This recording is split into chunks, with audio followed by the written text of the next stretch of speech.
दोस्तों नमस्कार, हमारे चैनल न्यूज नशा में आपका स्वागत है। मैं हूं महेश गुप्ता। इस वक्त दिल्ली के भाजपा गलियारों में सन्नाटा है, लेकिन इस सन्नाटे के पीछे बहुत कुछ पक रहा है। आरएसएस ने साफ कर दिया है कि वो इस बार मीडिया में खुलकर नहीं बोलेगा, लेकिन अंदर खाने चर्चा जोरों पर है। और इन चर्चाओं के केंद्र में एक नाम बार बार गूंज रहा है, संजय जोशी। वो संजय जोशी जिनकी वापसी की राह में खुद भाजपा का एक धड़ा दीवार बनकर खड़ा है, लेकिन इस बार संघ पीछे हटने के मूड में नहीं है। आने वाले हफ्ते में फैसला होगा कि कितनों की राजनीति जमीन पर आएगी और कितनों को नई ऊंचाई मिलेगी। आज हमारे साथ चर्चा में जुड़ रहे हैं डॉक्टर सीपी राय। डॉक्टर साहब नमस्कार। नमस्कार डॉक्टर साहब, सबसे पहला आज हमारा मुद्दा ये है कि आखिर क्यों आरएसएस ने मीडिया के सामने खुलकर कुछ भी कहने से इनकार कर दिया है? क्या संघ के अंदर खींचतान इतनी बड़ी है कि उसे छुपा रहे हैं? संघ वैसे भी खुलकर बातचीत नहीं करता है। संघ एक गोपनीय संस्था है। वो अपनी गोपनीयता, एक गोपनीय कारणों से, गोपनीय तरीके से बनी हुई एक संस्था का नाम आरएसएस है, जिसके बारे में हम लोगों को कोई नहीं मालूम कि वो किस लिए बना, उसका उद्देश्य क्या है। वैसे जब जब वो संकट में आया, वो चाहे महात्मा गांधी की हत्या के बाद या 1977 में, तब उसने दावा ये किया कि वो सांस्कृतिक संगठन है और वो सांस्कृतिक कार्यों के लिए ही प्रतिबद्ध है, राजनीति में हिस्सा नहीं लेगा। उसने सरदार पटेल को जो चिट्ठियां लिखी गोलवलकर ने, उसमें भी उन्होंने इसी तरह के दावे किए थे। देवरस ने जो इंदिरा गांधी को चिट्ठी लिखी, उसमें भी यही दावा किया था और आपातकाल का समर्थन किया था कि आपातकाल के जो उद्देश्य हैं वो बहुत अच्छे हैं, उसमें हम आपका साथ देंगे, हम लोगों को रिहा कर दीजिए और हमारे ऊपर से पाबंदी हटा लीजिए। तो संघ वास्तव बातें ऐसी करता, लेकिन करता राजनीति है। भारतीय जनता पार्टी उसकी केवल एक कठपुतली मात्र है, एक चेहरा है, एक राजनीतिक चेहरा मात्र है। कुछ देशों में इस तरह की व्यवस्था है जहां पर एक धार्मिक संस्था जो धर्म के नाम पर बनी हुई हो, धर्म विशेष के लिए केवल बनी हो, उसकी तानाशाही होती है। उस संस्था का जो प्रमुख होता है वो उस देश का सर्वे सर्वा होता है, उसकी फौज, उसका कानून, उसका सब कुछ उसके आदेश पर चलता है। लेकिन जैसे भाजपा है, इसी तरह से वो एक अपना कठपुतली टाइप संगठन बनाते हैं, जिसका चुनाव भी कराते हैं, उसमें प्रधानमंत्री और कुछ मंत्री भी नियुक्त करते हैं जो उनके इशारे पर चलते हैं, जो दुनिया को दिखाने के लिए और दुनिया से बातचीत करने के लिए ऐसी व्यवस्था बनती है। संघ का भी यही इरादा है। संघ उसी का इंतजार कर रहा है कि वो वक्त कब आएगा जब वो अपनी तानाशाही ला देगा और उस तरह की व्यवस्था भारत देश पर थोपेगा, उसके इंतजार में है। तो वो एक गोपनीय संस्था है। कभी कभी वो जो मुंह खोलता है उसके पीछे भी कोई कारण होते हैं, कोई उद्देश्य होते हैं। जैसे अभी मुंह खोला है सुनील अम्बेडकर ने और उनके दत्तात्रेय ने। जब सुप्रीम कोर्ट में मामला जा चुका और उस पर फैसला हो चुका कि सुप्रीम कोर्ट के प्रियम्बल में कोई भी फेरबदल नहीं हो सकता और उसको फेरबदल करने के लिए 2/3 बहुमत चाहिए, दोनों सदनों में अलग अलग, आधे से अधिक राज्यों का समर्थन चाहिए, और उसके फेरबदल की कोई जरूरत भी महसूस नहीं की गई। उन शब्दों को कर देने से कोई देश की जनता को कोई फर्क नहीं पड़ा। सरकारों पर जरूर एक पाबंदी लग जाती है कि आप धर्मनिरपेक्ष राष्ट्र चलाएंगे, आप समाज में सबके लिए काम करेंगे, सबको बराबर में अवसर देंगे, सबको हक देंगे। उन शब्दों की वजह से एक नैतिक जिम्मेदारी सरकारों पर जरूर आ जाती है। ऐसे में आरएसएस के द्वारा इस तरह का प्रोपेगेंडा या इस तरह की चीज उछालना, निश्चित तौर पर कुछ तरह आरएसएस का तरीका ये होता है कि वो कुछ चीजों पर से ध्यान हटाना चाहता है और देश को दूसरी तरफ मोड़ना चाहता है, और ऐसा वो बखूबी कर चुका है। उसने 1 घंटे के अंदर पूरे देश के लोगों को दूध की छोटे छोटे बर्तन लेकर के गणेश जी की लाइन में लगा दिया था कि गणेश जी दूध पी रहे हैं। 1 घंटे में उसने एक काम करके सिद्ध कर दिया था कि उसका अफवाह तंत्र बहुत मजबूत है और वो ये सब काम कर सकता है। तो समय समय पर अपने को टेस्ट करता रहता है। अभी भी जो आप बात कर रहे हैं कि आरएसएस ने खुलकर बात नहीं की, खुलकर बात करने की उसकी आरएसएस की इस वक्त हैसियत नहीं है। इस वक्त जो 2 गुजराती बंधु हैं, मोदी और शाह, वो दोनों हावी हैं, वो दोनों बुरी तरह हावी हैं। कुछ साल पहले आप ही के चैनल पर बात करते हुए मैंने एक बार कहा था कि जो इसके प्रमुख है आरएसएस के, वो रास्ते पर जा रहे थे और उनका एक एक्सीडेंट हो गया था। वो एक्सीडेंट नहीं था, वो चेतावनी थी, और उसके बाद उनको Z plus plus plus plus कौन सी सुपर प्लस उनको कैटेगरी दे दी गई, उसके सुरक्षा घेरे में उनको कैद कर दिया गया है। तो ये जो गुजराती बंधु, इनके काम करने का अलग तरीका है। पहले आरएसएस एक अटल बिहारी वाजपेयी का कुछ समय ऐसा जरूर था जब लेकिन अटल बिहारी वाजपेयी हावी नहीं थे। वो अपनी सरकार, अपनी पार्टी को अपने तरीके से चलाते थे, आरएसएस की का मान मर्यादा भी रखते थे, लेकिन खुलेआम नहीं। उसको आरएसएस को खुलेआम डिक्टेट करने का अधिकार नहीं देते थे। और उसके बाद अब नड्डा से कहलवा दिया नरेंद्र मोदी ने कि हमको संघ की अब कोई जरूरत नहीं, हम खुद अपने काम लायक हैं। तो इस तरह से हालत ये हो गई कि संघ के लोग भी जो जमाने में बड़े साफ सुथरे स्वच्छता वाले दिखाई पड़ते थे, हमारे आपके आसपास बड़े साधारण तरीके से घूमते मिलते देखे जाते थे, वो भी बड़ी बड़ी गाड़ियों में चल रहे हैं, 5 स्टार होटलों में रुक रहे हैं, और वो उन तमाम शौक और उन तमाम चीजों के शिकार हो चुके हैं जिसको राजनीतिक बुराई कहा जाता था। उसमें गले तक धंसे हुए हैं बुरी तरह से वो। तो संघ के लोग, निचला कार्यकर्ता बेचारा, भले वो अपने छोटे मोटे काम के लिए भी घूस देने को भी तरस रहा है कि किसको घूस दे दे उसका काम हो जाए, क्योंकि घूसखोरी चरम सीमा पर है। लेकिन संघ के जो बड़े और प्रमुख लोग किसी भी स्तर के हैं, जिले लेवल से शहर लेवल से लेकर राष्ट्रीय स्तर तक, उनकी सारी उंगलियां घी में है, उनका सर कढ़ाई में है, तो उनका चाल चरित्र चेहरा भी बदल गया है। संघ में भी 2 धाराएं हो गई हैं, एक जिनको प्रसाद मिल रहा है, एक जिनको प्रसाद नहीं मिल रहा है। जिनको प्रसाद नहीं मिल रहा है वो कहीं ना कहीं थोड़ी बहुत नाराजगी दिखा देते हैं, लेकिन जिनको, उनकी संख्या बहुत नगण्य है। लेकिन जिनको पूरा प्रसाद और सत्ता की भागीदारी मिल रही, सत्ता की मलाई मिल रही है, वो सारे के सारे लोग गुजराती बंधुओं के गुलाम बन चुके हैं और उनके लिए काम कर रहे हैं। संघ की एक बड़ी जो शाखा है वो गुजराती बंधुओं के लिए काम करी। जैसे भारतीय जनता पार्टी गुजराती बंधुओं की गुलाम बन गई है, उसी तरह संघ में अधिकतम लोग गुजराती बंधुओं के गुलाम बन चुके हैं। तो संघ की इस वक्त परिस्थिति ऐसी नहीं कि मुंह खोल करके वो कुछ बोल सके। जी महेश जी। डॉक्टर साहब, आपके नजरिए से बात यह कि जो गुजराती लॉबी है, मोदी और शाह वो हावी हैं, और संघ जो है उनके सामने पूरा मुस्तैदी से नहीं खड़ा हो पा रहा है जैसे कि पहले संघ की चलती थी। तो क्या हम ये मान के चलें कि जो अध्यक्ष पद का चुनाव है या जो उनकी नियुक्ति है उसमें मोदी शाह इस बार संघ से ऊपर रहेंगे? मैं पहले भी वनिता के साथ शो में कई बार कह चुका हूं कि मैं बिल्कुल ये मानने को तैयार नहीं हूं कि मोदी की मर्जी के बिना कोई राष्ट्रीय अध्यक्ष होगा, बल्कि कुछ नाम अलग अलग चलाए, कई नाम अलग अलग चलाए जा रहे थे। संजय जोशी जी बहुत पॉपुलर आदमी है बीजेपी के काडर में, और मैं ऐसा सुनता हूँ, ऐसा लोग इसी चैनल्स में मैंने कुछ लोगों से सुना है कि उनके यहाँ भी बड़ी भीड़ होती है और वो लोगों के लिए कुछ कह देते हैं जो बीजेपी के कोई मंत्री उनका काम मना नहीं कर पाते हैं, इस तरह सुनता हूं मैं। और उनका नाम बहुत चलाने की कोशिश हुई, लेकिन मैंने तब भी कहा था कि संजय जोशी अध्यक्ष बनेंगे, ऐसा मेरा जो जिंदगी का अनुभव है 50-52-53 साल का, वो नहीं कहता है। और मैं पता नहीं क्यों बार बार मेरे मन में से घूम घूम के ये निकलता है, मुझे लगता है कि फाइनली धर्मेंद्र प्रधान अध्यक्ष हो जाएंगे, ऐसा पता नहीं क्यों मुझे ऐसा लगता है। अगर महिला का कोई कोटा तय हुआ कि बहुत दिन हो गया, अब चलो एक महिला अध्यक्ष बना दो, जिससे कि जो आरोप लगता है कि महिलाओं के लिए स्थान नहीं है, दलितों के लिए स्थान नहीं है, कम से कम एक कोटा पूरा हो जाए कि महिलाओं का स्थान हमने तय कर दिया, तो वो अलग बात है कि उसमें कुछ नाम चल रहे हैं जिसकी संभावना मुझे कम दिखलाई पड़ती है। लेकिन मुझे पता नहीं क्यों मेरा अपना जो इनर कॉन्शियस है वो ये कहता है कि फाइनली धर्मेंद्र प्रधान ही अध्यक्ष हो जाएंगे, और वो उनके उसी तरह की कठपुतली है जिस तरह की कठपुतली जेपी नड्डा है, और वो उसी तरह काम करेंगे। क्योंकि एक्चुअली भारतीय जनता पार्टी में जो एक्चुअल अध्यक्ष है उसका नाम है अमित शाह। कोई अध्यक्ष बन भी जाएगा तो सुपर अध्यक्ष अमित शाह ही रहेंगे, सुपर मंत्री अमित शाह ही रहेंगे। सारे मंत्रालयों में मंत्री धूल फांक रहे हैं, इधर उधर अपने अपने जिले शहर में घूम करके फीता काटते रहते हैं, उन बेचारों के पास कोई काम नहीं है। सारा काम पीएमओ से, अमित शाह क्या से होता है, इक्का दुक्का लोगों को छोड़ दीजिए, तो सारा काम वहां से होता है। अभी भी अमित शाह जिसको चाहेंगे और मोदी जिसको चाहेंगे वही अध्यक्ष होगा। डॉक्टर साहब, आपकी बात बिल्कुल सही है और हम आपकी बात से सहमति भी रखते हैं, और काफी हद तक सच्चाई यही है, और शायद यही नतीजा भी निकलेगा कि जो उनको तो अपने हाथ की कठपुतली चाहिए जो उनके इशारे पे काम करे, क्योंकि पार्टी के अंदर मजबूत भी है, गुजराती लॉबी ही है, ये दोनों ही लोग हैं। तो जाहिर सी बात है कि जो कप्तान होता है वो अपना जो है टाइपिस्ट भी अपनी पसंद का ही रखता है, जो उनके हिसाब से टाइप करेगा, बातों को भी गुप्त रखेगा। तो सर एक चीज हम ये पूछना चाहेंगे कि क्या संघ के अंदरूनी बैठकों में संजय जोशी के नाम की चर्चा होती है बार बार? मुझे नहीं लगता।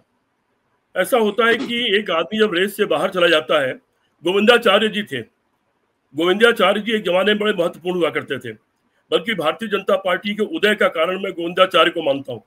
लोग राम जन्मभूमि आंदोलन को मानते हैं, और मैं तब भी कहता था कि राम जन्मभूमि आंदोलन से भी कहीं ज्यादा बड़ा काम गोविंदाचार्य ने किया था।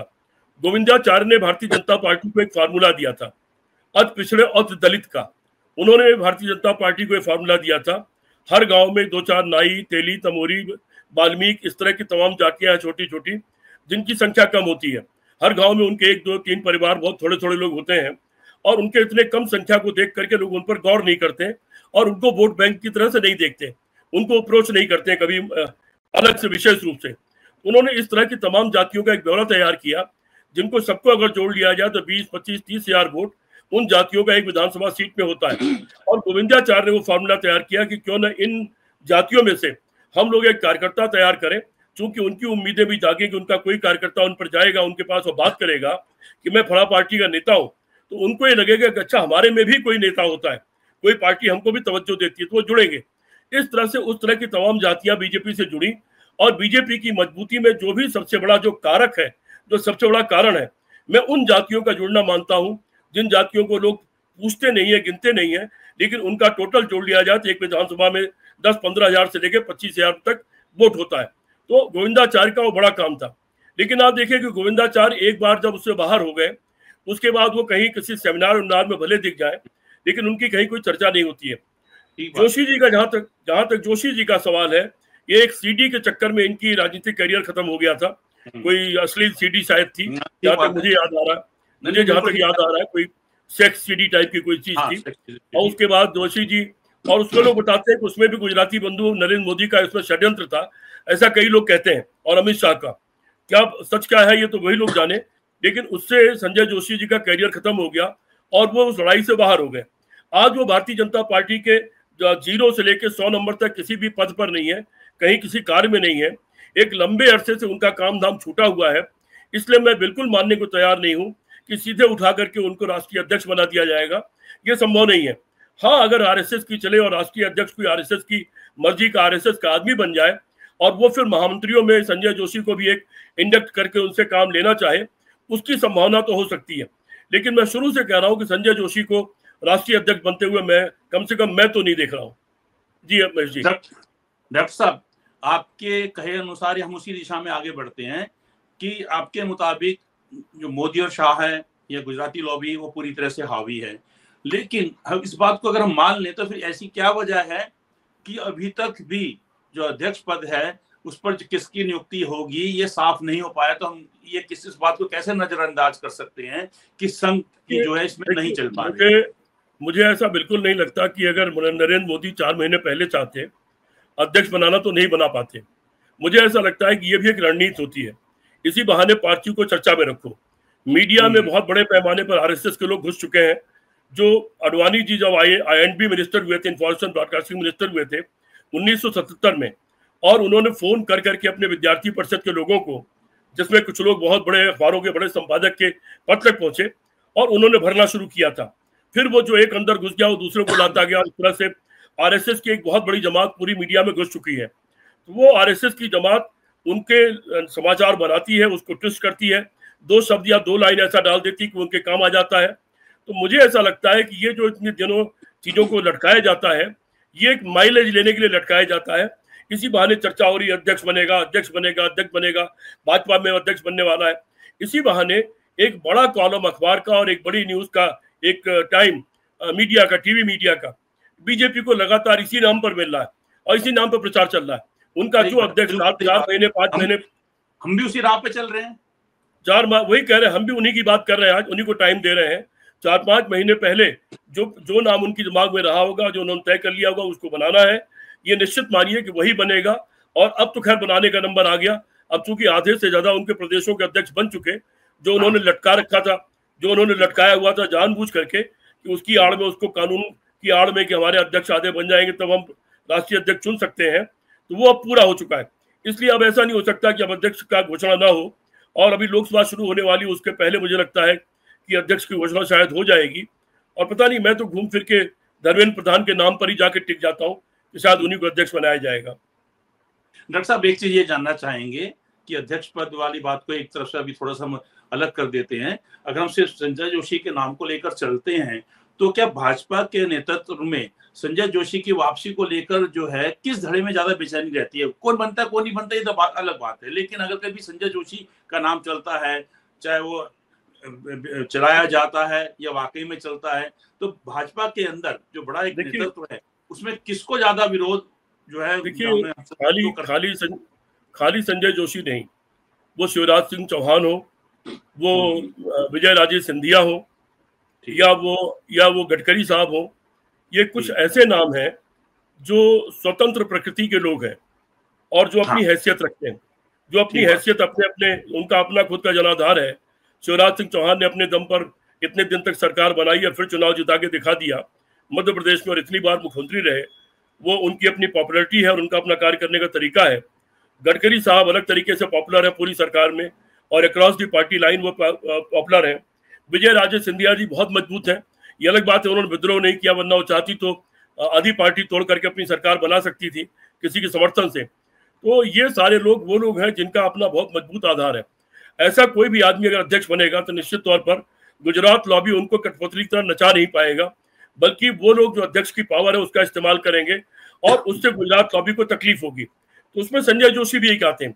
संजय जोशी चूंकि मार खाए हुए हैं, इस लॉबी के द्वारा ही उनको निपटाया गया था, तो निश्चित तौर पर उनको अगर कहीं सचमुच ऐसा कुछ चमत्कार हो जाए कि संजय जोशी अध्यक्ष हो जाए तो निश्चित तौर पर उसकी बेचैनी गुजरात लॉबी के दोनों लोगों को होना स्वाभाविक है। लेकिन केवल संजय जोशी ने, ये 2-3 नाम मैंने और लिए हैं, ये भी ऐसे नाम हैं कि इनमें से भी अगर कोई बनेगा तो निश्चित तौर पर उस लॉबी को बिल्कुल बर्दाश्त नहीं होगा और उस लॉबी पर एक अंकुश का काम करेगा। जी महेश जी। डॉक्टर साहब, अगर संघ की इसमें नहीं चली अध्यक्ष पद की नियुक्ति के उस मामले में, और जो हमारी गुजरात लॉबी है मोदी और शाह, और आपके इशारा बिल्कुल साफ है कि उनकी चल रही है और उनकी चलेगी, और बात भी ठीक है, अगर वो कभी भी बनाना चाहते किसी को बना सकते थे। कुछ वजह है उसकी जो लंबा वो खींच रहे हैं, उसी को लेकर आज हम भी चर्चा करने की मीडिया में बात चलती रहती है। लेकिन अगर भाजपा में गुजराती लॉबी की चली और संघ की नहीं चली और अध्यक्ष पद पर जो है गुजराती लॉबी की पसंद का आदमी बैठता है, तो ऐसी स्थिति में संघ का क्या अगला कदम रहेगा, या उससे क्या भाजपा मजबूत होगी या भाजपा असहज हो जाएगी? देखिए, संघ का जो है, संघ का एक बड़ा दूरगामी उद्देश्य है जो मैंने पहले बताया शुरू में। आपके दर्शकों को बात हमेशा याद रखना चाहिए कि संघ का उद्देश्य इस देश में संघ की तानाशाही लादना है। चाहे भले देश 2-3 टुकड़े में टूट करके एक छोटा सा हिंदी पट्टी का क्षेत्र रह जाए और उस हिंदी पट्टी में ही संघ का राज रहे। वो मध्य प्रदेश से लेकर के और हरियाणा, राजस्थान, उत्तर प्रदेश, बिहार, मान लीजिए इतनी दूर तक ही चाहे भले वो सीमित रह जाए, या महाराष्ट्र भी जुड़ जाए, लेकिन चाहे भले बाकी देश के टुकड़े होकर के अलग अलग वो लोग हो जाए, लेकिन संघ का उद्देश्य एक अपनी तानाशाही का राज कायम करना है, जिसको वो सो कॉल्ड तरीके से हिंदू राष्ट्र की बात करते हैं। और ये कहते वक्त तो भूल जाते हैं, मैं तो कई बार कह चुका हूं कि हिंदू राष्ट्र तो पहले दिन से नेपाल था, लेकिन हिंदू राष्ट्र शब्द लिख देने से नेपाल का क्या बन गया?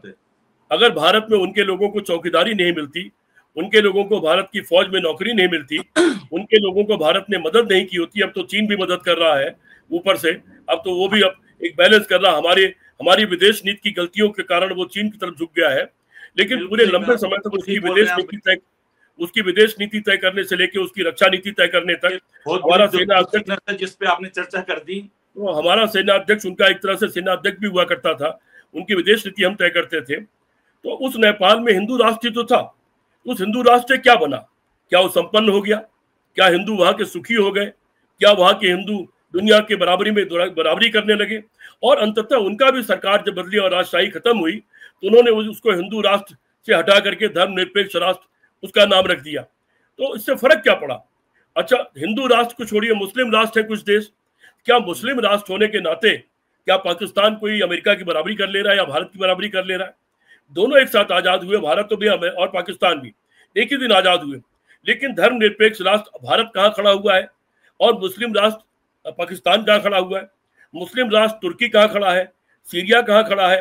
अफगानिस्तान कहाँ खड़ा है? बाकी जो और छोटे मुस्लिम राष्ट्र हैं उनकी क्या पोजीशन है? वो जो मुस्लिम राष्ट्र के नाम पर राष्ट्र बने हुए हैं उनकी क्या पोजीशन है? तो इस तरह की बातें मुझे लगता है कि देश को बरगलाने के लिए हैं और इस देश को कहीं बहुत पीछे ले जाने के लिए। देश आगे चलना चाहता है। अभी पाकिस्तान के साथ युद्ध हुआ, पाकिस्तान के साथ 2-3-4 देश खड़े हो गए, हमारे साथ एक भी देश खड़ा नहीं हुआ। एक भी देश नहीं खड़ा हुआ। हमारा प्रधानमंत्री जो इतने दौरे कर रहा था, उसका परिणाम क्या निकला? क्या किसी देश से हमको कोई टेक्नोलॉजी मिली? क्या किसी देश से हमको कोई बहुत बड़ा नो हाउ मिला? क्या किसी देश से हमारे यहाँ कोई बहुत बड़ा कारखाना लगा? नेहरू जी, इंदिरा जी, ये लोग दूसरे देश जाते थे, कुछ न कुछ लेके आते थे, अगले दिन बड़ी हेडलाइन हुआ करती थी कि अमेरिका हमारे यहाँ ये लगाएगा, रूस हमारे यहाँ स्टील का कारखाना लगाएगा, फला हमारे यहाँ आणविक बिजली घर लगाएगा। कोई न कोई बड़ा समझौता हुआ करता था, देश के लिए होता था। इनके दौरे में तो ये हुआ कि अडानी को वहां काम मिला, अडानी वहां खनन करेंगे, अडानी वहां बिजली बेचेंगे, अडानी वहां ये करेंगे। तो अडानी के लिए देश का प्रधानमंत्री देशों का दौरा करेगा तो निश्चित तौर पर जब देश का सवाल आएगा तो कोई देश आपके साथ खड़ा नहीं हुआ। और पाकिस्तान के साथ युद्ध में पहले हम लोग बहुत गौरवान्वित होकर बहुत कुछ कह रहे थे, लेकिन फिर धीरे धीरे पहले राष्ट्रपति ट्रंप ने पोल खोली, उसके बाद उप सेना अध्यक्ष ने, फिर तीनों सेनाओं के जो संयुक्त अध्यक्ष है उन्होंने, फिर उस नेवी के एक अधिकारी ने, फिर एक एक करके जिन लोगों ने अभी कहना शुरू किया तमाम बातें, हमें शर्मिंदा कर रही हैं। ये सरकार शर्मिंदगी का शिकार हो रही है, ये सरकार की क्रेडिबिलिटी बुरी तरह खत्म हो गई है। अभी तक पहलगांव के हमारे वो जो अपराधी हैं उनको आइडेंटिफाई नहीं किया जा सका। जिन लोगों का नाम या उन्होंने फोटो इन्होंने छापा था, बाद में वो क्लियर हो गया कि ये लोग तो है ही नहीं, गलत फोटो छाप दी गई आनंद फानन में, और उनके खिलाफ आज तक कोई कार्रवाई नहीं हुई। फिर अगर आप ये कहते हो कि पाकिस्तान गिड़गिड़ाया था और उसके गिड़गिड़ाने की वजह से आपने अपने को विड्रॉ कर लिया युद्ध से, तो विड्रॉ किया तो क्या उसमें आपने ये शर्त रखी कि उन 4 अपराधियों को 5 अपराधियों को हमको सौंप दिया जाए? दूसरे अब तो यह तय हो गया है कि हमारे कई जहाज मार के गिरा दिए गए, ये तो तय हो गया है, ये तो अब तो कोई छुपी चीज नहीं रह गई। पता नहीं क्यों ये क्यों छुपा रहे हैं, मुझे नहीं मालूम। पाकिस्तान का जहाज गिरा तो उन्होंने कहा कि हाँ हमारा जहाज गिर गया है। रूस के जहाज गिरे तो रूस के राष्ट्रपति ने कहा कि हमारे इतने जहाज गिर गए। अमेरिका का अगर कोई जहाज गिरा तो अमेरिका ने स्वीकार किया कि हमारा ये जहाज गिर गया है और ये हमारे लिए चेतावनी है, बेचैनी करने वाली चीज है, उसने स्वीकार किया। तो भारत को अपना स्वीकार क्यों नहीं करना चाहिए? और मेरा बड़ा सवाल यह है जो मैं पिछले कई दिन से पूछ रहा हूँ, हमारा जहाज अगर पाकिस्तान की सीमा में गिरा है तो हमारा जो पायलट, और खासतौर पर एक महिला पायलट के बारे में पहले दिन से चर्चा हो रही है, वो अगर पाकिस्तान के, तो आप छुपाने के चक्कर में अपने पायलट को कैसे खो देंगे? वो वीर जाबाज हमारे देश के लिए लड़ रही थी और लड़ रहा था जो भी लोग थे, आखिर उनको आप तत्काल वापस लेने का इंतजाम क्यों नहीं कर रहे? उस पर आपने चुप्पी क्यों साध रखी है? तो ये जो फांसीवादी ताकतें होती हैं, इनके लिए इंसान की जान की कोई कीमत नहीं होती, इनके लिए मौतों की कोई कीमत नहीं होती, इनके लिए सिर्फ अपने फांसीवाद के उद्देश्यों की कीमत होती है और उसके लिए सारे काम गोपनीय तरीके से करने की कोशिश करते हैं। मैं जब इनकी सरकार बन रही थी, मेरे शुरू की आप सोशल मीडिया के पोस्ट चेक कर लीजिए, मैंने तब कहा था कि अगर फांसीवादी ताकतें जीतेंगी तो सबसे पहले उसका हमला मीडिया पर होगा, दूसरा हमला बुद्धिजीवियों पर होगा, तीसरा हमला शिक्षा पर होगा, फिर हमला फौज पर और बाकी पुलिस इत्यादि संगठनों पर होगा, और इस तरह से तमाम संस्थाओं में हमले होने शुरू हो जाएंगे। जो लोग अभी बहुत सपने देख रहे हैं इन लोगों के आने पर देश स्वर्ग बन जाएगा, आने वाले वक्त में वो सारे लोग खुद शिकार हो जाएंगे इन लोगों के अत्याचार के और अन्याय के शिकार हो जाएंगे। और 2013 में लिखी हुई मेरी वो सारी बातें एक एक करके सही से साबित हुई। 2014 में, अगर 16 मई 2014 को जिस दिन ये लोग चुनाव जीते थे, मैंने जो बातें कही थी एक राष्ट्रीय चैनल पर, उस दिन मेरी वो एक एक बात, ईश्वर करता कि वो सारी बातें मेरी झूठी साबित हो जाती, लेकिन दुर्भाग्य से मेरी वो सारी एक एक बात सही साबित हुई है। फांसीवाद के बारे में मेरे मन में कोई भ्रम नहीं है, मैं इनको अच्छी तरह जानता हूँ, मैं इनके आदतों को जानता हूँ, मैं इनके भविष्य को जानता हूँ, मैं इनकी सोच को जानता हूँ। इसलिए मेरे जैसे तमाम लोग, लाखों लोग, मैं अकेला नहीं, लाखों लोग इस देश में बेचैन है कि कहीं सचमुच फांसीवाद ना आ जाए, क्योंकि हिटलर और मुसोलिनी और उनके देशों का परिणाम दुनिया ने भी देखा है और उनके देश की जनता ने भी देखा है। आज हिटलर और मुसोलिनी नाम वहां पर नफरत का नाम है, उसको लेना, उस नाम को लेना भी वहां पर सजा का पर्याप्त, सजा के लिए कारण बनता है। वहां आपको सजा मिल सकती है अगर उस नाम पर आप कोई चर्चा करेंगे। उन देशों ने अपने यहाँ ये कर लिया। तो मेरे, हमारे और आप जैसे लोगों के लिए बेचैनी का सवाल है, और ये सवाल बहुत बड़ा है कि आखिर आप छुपा क्यों रहे थे? जहाज गिर गए तो गिर गए, ठीक है, कोई बात नहीं, गिरते हैं, युद्ध में होगा ही होगा, युद्ध होता है तो नुकसान दोनों का होगा, लेकिन उससे किसी का कम होगा, किसी की जीत होगी, किसी की हार होगी। लेकिन जनता को सच मालूम होना चाहिए। 62 का युद्ध याद रखना चाहिए। पंडित जवाहरलाल नेहरू ने सदन चलाया, लोगों ने कहा सदन को गोपनीय रखा जाए, उन्होंने कहा बिल्कुल नहीं, सारी बात जनता को मालूम होनी चाहिए कि कमजोरी क्या है। कमजोरी पता रहेगी तो सारे दल मिलकर के आपको सपोर्ट करेंगे, कमजोरी पता रहेगी तो हम उस कमजोरी को दूर करेंगे। और समय समय पर राहुल गांधी ने, आपको ध्यान होगा कि संसद में खड़े होकर के चीन के प्रति चेतावनी दी थी। राहुल गांधी ने कहा था कि राहुल गांधी ने यह कहा था कि अफसोस की बात है कि चीन और पाकिस्तान एक हो गए हैं, ये राहुल गांधी ने कहा था। राहुल गांधी ने द्रोण के बारे में एक बयान दिया था, उसकी मशीन के बारे में बयान दिया था, सारे आरएसएस के लोगों ने उनका मजाक उड़ाया था। और आप देख लीजिए इस वक्त जितने युद्ध हो रहे हैं उसमें ड्रोन और मिसाइल का कितना बड़ा रोल है। अब युद्ध वो नहीं रहेगा जो पुराने जमाने में हुआ करता था, लेकिन राहुल गांधी ने मजाक उड़ाया था। राहुल गांधी ने कहा था कि आप लोग नहीं जानते हो, हम लोग जानते हैं चीन से कैसे निपटना है, इसलिए हमारा सहयोग लीजिए, इधर बैठे हुए लोग जानते हैं। ये देश सबका है, हमारा सहयोग लीजिए। लेकिन ये अहंकारी लोग उस सहयोग लेने के लिए तैयार नहीं हुए। उसका दुष्परिणाम देश को भुगतना पड़ा कि आज चीन हमारी 5-6 हजार वर्ग मील जमीन इस दौरान इनके समय में कब्जा करके बैठा है, जिसके लिए मोदी ने कहा कि न कोई आया है न कोई घुसा है। और ये जो देश का गद्दारी पूर्ण ये बयान था, ये मोदी ने सदन में दिया था। इस बयान का फायदा चीन उठाता है अंतर्राष्ट्रीय मंचों पर। जब किसी अंतर्राष्ट्रीय मंच पर चीन के खिलाफ कोई बात होती है तो चीन मोदी जी का वो बयान सुनवा देता है कि देखिए मोदी जी ने कहा है, हमने कहीं घुसे हैं न कहीं आए हैं। और इस तरह से अपने देश के साथ इस बयान को मैं गद्दारी का बयान मानता हूँ। ये स्थितियां, ये लोग बेसिकली एक नासमझ, बिना पढ़े लिखे, अदूरदर्शी, जिनके पास कोई भविष्य के सपने नहीं है, जिनको चुनौतियां नहीं मालूम कि भविष्य की चुनौतियां क्या है, जिनके दिमाग में ये नहीं है कि हमको अमेरिका, जापान, चीन से मुकाबला करना है, जिनके दिमाग में दिन रात ये है कि हमको पाकिस्तान और सीरिया बनना है, उनके जैसा बनना है। वहां पर अगर मुस्लिम राष्ट्र के नाम पर वैसा बना है तो हिंदू राष्ट्र के नाम पर हमको पाकिस्तान, सीरिया, अफगानिस्तान बनाना है। जिनके दिमाग में ये है, उनसे कल्पना भी नहीं की जा सकती कि वो देश का कोई भला कर सकते हैं। जी महेश जी। डॉक्टर साहब, ये जो अभी आपने बात की कि पाकिस्तान और चीन वाली, तो उसके अंदर तो जो हमारे डिप्टी चीफ आर्मी के हैं, उन्होंने खुद बोला है कि जो युद्ध हुआ या सांकेतिक युद्ध कहें या युद्ध की तैयारी बोले, युद्ध का अंदेशा जो भी कुछ भारत और पाकिस्तान के बीच में रहा ऑपरेशन सिंदूर के दौरान, उसमें 81% असला जो था, हथियार जो थे, वो चाइना के थे। तो चाइना ने बाकायदा सपोर्ट करा बिल्कुल पाकिस्तान को। और इवन चाइना ने अपने ये भी देखा कि जो उनके दूसरे दर्जे के हथियार हैं, तीसरे दर्जे के हथियार हैं, वो कितने सक्षम हैं। उच्च कोटि के हथियार तो उन्होंने दिए ही नहीं।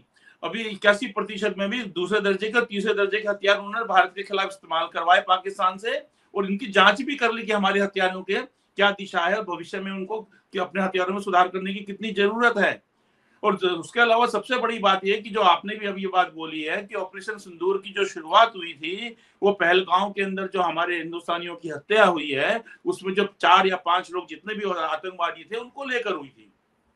लेकिन वो चीज बिल्कुल साफ हो गई, कोई गिरफ्तारी नहीं हुई। इवन जो उनकी फोटो इन्होंने छापी, पब्लिक के बीच में दी, वो फोटो तक गलत दी। जब आप फोटो ही गलत दे रहे हैं तो उसी से सब कुछ पता चल जाता है कि आपकी क्या स्थिति है। लेकिन आपसे एक चीज और जानना चाहेंगे कि हालात आपने जो बोला है, जब 2014 में चुनाव हुआ था उस समय आपने कहा मई के अंदर बीच में एक चीज टोक दूं आपको। जब ये सवाल आ रहा, वो तो तीनों सेनाओं का जो संयुक्त अध्यक्ष है उन्होंने कहा, फिर नेवी के एक आदमी ने कहा, फिर लेफ्टिनेंट जनरल ने कहा, तो कई लोग बहुत चीजें बोल चुके हैं। और यहाँ तक कहा कि हमको युद्ध में झोंक दिया गया बिना किसी उसके, अचानक। और फिर हमारे ऊपर पाबंदियां भी लगा दी गई। और विदेश मंत्री ने यह कह दिया कि हमने पाकिस्तान को पहले ही बता दिया कि हम आपके हमला कर रहे हैं। तो जब आपने बता दिया तो आपने गद्दारी का काम किया, उसके नाते हमें नुकसान उठाना पड़ा और हमारे जहाज मारे गए। तो और आपने खुद स्वीकार किया कि आपने बता दिया, ये हम नहीं कह रहे, ये वही विदेश मंत्री है। जब चीन का सवाल आया था तो इन्होंने कहा था हम चीन से लड़ नहीं सकते क्योंकि चीन बड़ी अर्थव्यवस्था है। अरे चीन तो हमेशा बड़ी अर्थव्यवस्था था, मनमोहन सिंह के टाइम में भी था, राजीव गांधी के टाइम में भी था। जब धीरे से हमने सिक्किम पर कब्जा कर लिया, सिक्किम को अपने देश में मिला लिया, जब हमने इधर अक्साई चीन के आसपास कुछ इलाके अपने इलाके में मिला लिए, चीन तब भी मजबूत था। मनमोहन सिंह के टाइम में भी चीन मजबूत था कि वो एक दिन कुछ आगे बढ़ा रहे, उसको 48 घंटे में ही मनमोहन सिंह ने वापस अपनी जगह लौटने के लिए मजबूर कर दिया था, बिना बोले हुए अपने तरीके से मजबूर कर दिया था। लेकिन उसके लिए एक सख्त शासक और दूरदर्शी शासक होना जरूरी है, उसके लिए मूर्ख शासक होना जरूरी नहीं है। दिन भर कपड़े बदलने से शासन नहीं चलता और दिन रात घूमने से शासन नहीं चलता। दिन रात फालतू का भाषण देने से भी, नाले की गैस और आसमान में बादल में जहाज छुप जाएगा जैसे मूर्खतापूर्ण बयान देने से शासन नहीं चलता है, उससे मजाक उड़ता है पूरे देश में। और आज हमारे देश का प्रधानमंत्री पूरे दुनिया में मजाक का पात्र बन चुका है। ये भारत एक गौरवशाली देश है, इसके प्रधानमंत्रियों की और राष्ट्रपति की बहुत बड़ी कीमत रहा करती थी। जब चीन की बात आई तो मैं एक चीज जोड़ देना चाहता हूँ, आखिर रूस भी तो हमारा साथी हुआ करता था। अमेरिका का 7वां बेड़ा आया तो रूस ने की अपनी सारी पनडुब्बियां हमारे लिए भेज दी थी। तो फिर ऐसे हालात में पैदा हुआ था, इंदिरा जी के समय की बात। 2 गुनाह भारतीय जनता पार्टी ने किए हैं। एक, नॉन अलाइंड मूवमेंट को खत्म करना। नॉन अलाइंड मूवमेंट के नाम पर जब 2 धुरी पर पूरी दुनिया बटी हुई थी तो पंडित जवाहरलाल नेहरू ने एक तीसरी धुरी बना दी थी। 120 देशों को जोड़ करके एक तीसरी धुरी बना करके एक नई शक्ति खड़ी कर दी थी और उसके नेता बन गए थे। पंडित जवाहरलाल नेहरू के बिना उस जमाने में एशिया में कोई चर्चा नहीं होती थी। और वो जब भी दुनिया के किसी बड़े देश में गए, उस जमाने की तस्वीरें और वीडियो देख लीजिए, क्या ग्रैंड उनका स्वागत हुआ। राष्ट्रपति लोग उनको लेने के लिए जहाज के भीतर तक जाया करते थे। इंदिरा जी के टाइम में, राजीव जी के टाइम में भी ये चीजें रही। जवाहरलाल जी ने शुरुआत की थी। नॉन अलाइंड मूवमेंट को खत्म करने का कुत्सित प्रयास और कुत्सित काम और राष्ट्र विरोधी काम भारतीय जनता पार्टी ने किया। उसके बाद रूस जो हमारा सबसे अच्छे बुरे वक्त का दोस्त था, जो जरूरत पड़ने पर हमारे लिए वीटो का इस्तेमाल करता था और हमारे पास हर तरह से हमारी मजबूती से हमारी मदद करता था, जिसने हमें कल कारखाने भी दिए, जिसने हमको नो-हाउ भी दिया, जिसने हमको स्टील का कारखाना दिया, जिसने हमको बिजली घर के कारखाने दिए और समय पर जो हमारे साथ खड़ा रहता था। इन लोगों ने अपनी केवल मूर्खता में इन्होंने उस रूस को दूर कर दिया हमसे और वो रूस दूसरी लॉबी में जाकर के बैठ गया है। अब रूस चीन इन लोगों का एक अलग तरह का पैक्ट बन गया है। चीन का और पाकिस्तान का अपना पैक्ट है, अमेरिका के साथ उनकी ट्रेड अलग तरह की डील हो रही है। और जितने अड़ोसी पड़ोसी देश थे जो हमारे छोटे भाई की तरह थे, जो हमारे बिना चलते नहीं थे और कम से कम उनके साथी होने के नाते हमारी सीमाएं सुरक्षित थी, वो सारे पड़ोसी देश आज हमारे साथ नहीं है। वो या तो हमारे खिलाफ है या चीन के साथ हो गए हैं, वो सारे के सारे देश। ये बड़ा गुनाह। मैंने ये बात 16 मई 2014 को ही कह दी थी कि विदेश नीति में ये क्या करेंगे। अगर ये कांग्रेस की विदेश नीति बचा भी पाए तो इनका इस देश पर एहसान होगा। ये 16 मई 2014 को कहा था मैंने। मेरी एक एक बात सही साबित हुई, आर्थिक नीति पर भी सही साबित हुई और इस सारी बातों में भी सही साबित हुई। तो महेश जी, इन लोगों ने गुनाह किया है। अगर चीन उसकी मदद कर रहा था, रूस अगर हमारे साथ होता तो ये नौबत नहीं होती। युद्ध में हमको इस तरह पीछे नहीं हटना पड़ता। इस तरह से ट्रंप हमको धमका करके युद्ध से पीछे हटने के लिए मजबूर नहीं करता और ट्रंप हमारी रोज बेइज्जती नहीं कर रहा होता। लेकिन इन लोगों ने देश का इतना बड़ा नुकसान किया है कि देश को कम से कम 25-30 साल पीछे कर दिया है, आर्थिक रूप से, सामाजिक रूप से, शिक्षा के क्षेत्र में, स्वास्थ्य के क्षेत्र में, चाहे जिस क्षेत्र की बात करिए, देश की सुरक्षा के क्षेत्र में, सारे ही क्षेत्रों में इन लोगों ने देश को 25-30 साल पीछे धकेल दिया है। कोई नई सरकार भी आएगी, उसको 10-5 साल 15 साल लगेंगे दोबारा अपनी जगह तक लाने में, समझदारी के साथ चला करके। लेकिन अगर इन मूर्खों को सरकार एक और मिल गई तो ये देश बर्बाद हो जाएगा, इससे कहीं इनकार नहीं किया जा सकता। जी महेश जी, अब आप सवाल पूछिए जो पूछ रहे थे। सर, अगर हम वापस आ जाते हैं ये इसी भाजपा के अध्यक्ष पद के चुनाव को लेकर कि अध्यक्ष पद कौन बनेगा, तो आने वाले के आपको लगता है कि आने वाले एक हफ्ता में भाजपा और आरएसएस के फैसलों से कोई ऐसा समीकरण सामने आए कि किसका कद बढ़ सकता है और किसको कितना राजनीतिक जो है ओहदा ऊंचा होगा या किसका जो है पद पर ग्रहण लग सकता है? देखिए महेश जी, अभी हम आज जून में बात कर रहे हैं, जून आखिर में, जुलाई आ गया, सॉरी जुलाई में बात कर रहे हैं। सितंबर में नरेंद्र मोदी के 75 साल हो जाएंगे जी। 17 सितंबर शायद डेट है, जो भी डेट हो, उस दिन ये तय होगा कि कद किसका बड़ा है। अगर नरेंद्र मोदी स्टेप डाउन नहीं करते हैं तो फिर नरेंद्र मोदी का कद बहुत बड़ा है। नरेंद्र मोदी अगर प्रधानमंत्री के पद पर बने रहते हैं और अमित शाह इतनी बड़ी बड़ी चूकों के बाद भी गृहमंत्री बने रहते हैं तो फिर इन दोनों का कद ही बड़ा है, आरएसएस कहीं नहीं है। अगर नरेंद्र मोदी स्टेप डाउन करने के लिए मजबूर कर दिए जाते हैं तो फिर माना जाएगा कि आरएसएस की भी कुछ चलती है। ठीक बात। चलिए डॉक्टर साहब, आज की चर्चा को हम समाप्त करते हैं। आपसे फिर दोबारा जल्द ही किसी मुद्दे पे अवश्य मिलेंगे। नमस्कार। और आप हमसे जुड़े रहने के लिए सब्सक्राइब करें YouTube पर, फॉलो करें Twitter पर और लाइक करें Facebook पर। और ज्यादा जानकारी के लिए आपको टाइप करना होगा सिर्फ न्यूज़ नशा।